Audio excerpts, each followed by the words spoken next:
In today's video, I'm going to teach you how to add customers, sub-customers, and projects in QuickBooks Online. We'll go through the process in a simple, clear way so you can set up your records properly and keep your client information organized from the start.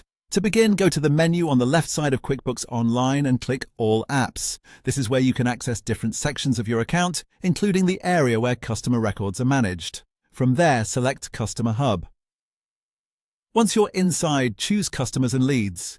This section is where you can view existing customer records and add new ones as needed. If you're setting up a new client for the first time, this is the right place to start. In the top right corner, click the New Customer button. A form will open where you can enter the customer's details. Start by filling in the customer display name, since this is the main name you'll see throughout QuickBooks. You can also add any other contact details you need, depending on how complete you want the profile to be. Taking a moment to enter accurate information here can make invoicing and reporting much easier later on. When everything looks good, click Save.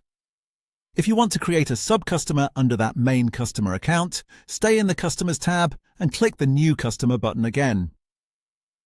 This time, enter the specific name for the sub-customer account. Then check the box labeled Is a Sub-Customer. Once you do that, you'll be able to select the correct parent customer from the drop-down menu. This connects the sub-customer to the main account, which is useful when you want to track separate jobs, locations, or divisions under one primary customer. You'll also need to decide how billing should work. You can choose to bill with the print or bill the sub-customer separately.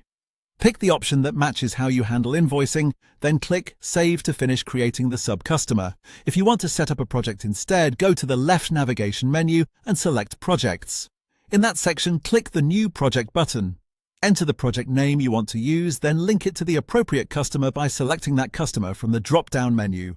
This helps keep project activity tied to the correct client, which is especially helpful for tracking income, expenses, and progress in one place. When you're done, click Save. And that's all it takes to add customers, sub-customers, and projects in QuickBooks Online.